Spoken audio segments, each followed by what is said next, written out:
It's been great to hear from so many of you that our videos about resizing plantation shutters have been helpful to you. Something like 1,000 people have checked those out and been using those techniques to resize the height of plantation shutters. So if you're looking to resize the height, check out our other video on resizing plantation shutters.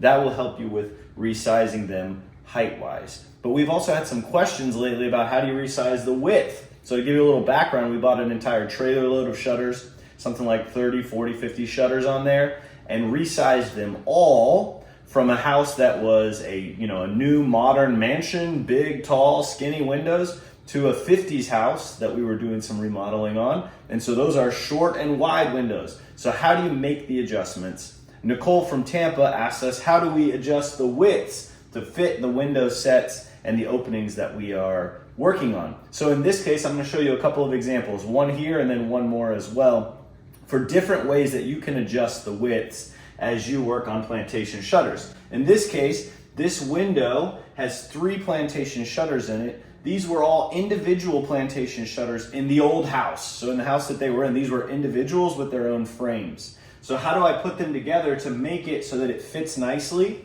You might think we put the curtains on the side, that helps, but actually these are trimmed out all the way. You don't need the curtains here. They're trimmed to the right size. So how do you get the right size out of the wrong set of plantation shutters? Well, in this case, these were 22 inches wide and over 6 feet tall. So first thing we did was shorten them up. As I mentioned, there's another video on how to do that. And then we put them together. So I basically do the math to find the closest width that I can get to by adding together different shutters. So in this case, 322s, that gives me 66 inches.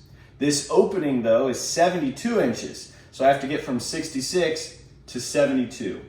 In this case, I ended up running 3 individual shutters instead of 2 pairs of shutters because I wanted to be able to add more space in the center mullions. So here, these center upright bars is where I'm adding space. Now on this window, it all looks balanced because I kept the 2 the same, but these are actually thicker than a normal center mullion would be. Normally this would be about an inch, inch and a quarter wide.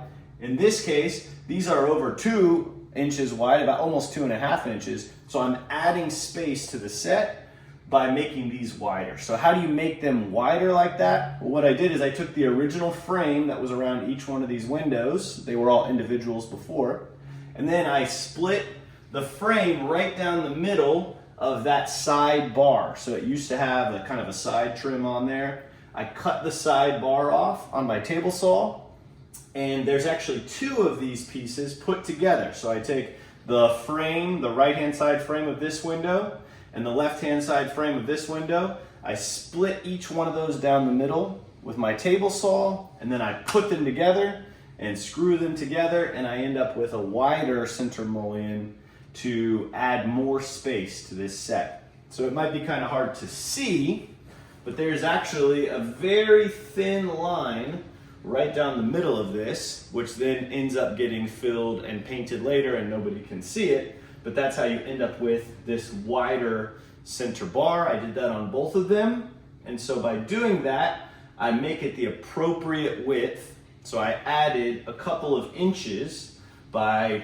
building center bars that were a little bit wider than normal. So with plantation shutters, if you're trying to change the width, you do it in the frames. You don't do it in the shutter because you don't have enough room in the rails to cut these back or to widen these up. And you really don't want to get into cutting every individual louver. That is not only too much work, but it's going to ruin them structurally as well. So I always add in the center bars and with the widths of the shutters. That's how I adjust the sizes. So you don't always have to use the exact same size shutters as well. Sometimes you can mix and match the sizes. So let me show you an example of that in another room of this house. All right, here is another set. This one more complicated. The house that I got the shutters out of, they were mostly tall and skinny, a modern design. This house that we were working on is from the 1950s. So exactly the opposite. Short windows, very wide. This set is over 110 inches wide, and we got this by taking a bunch of individual and pairs of shutters and piecing them together. So how do you get the size right, the width right in this case, for something that's so out of sorts from the way they were originally designed? Well, first, Obviously, you're going to shorten them all up to the correct height. We did that first. And then I ended up piecing these together to get to the width I needed. They're not actually all the same width. Now, they're very close in width, so it's not really noticeable. On the outsides, we're using 22s. On the insides, we're using actually 20s here, and I believe this one is a 19. And then adding all that together, getting close in the size that we needed, and then inserting mullions in between, or center divides essentially, as many of them as needed in order to get the width that we need. So in this case, instead of running them as pairs where plantation shutters usually close against each other, as you saw in the previous video, we were running pairs in that one. In this case, I ran them all as individuals.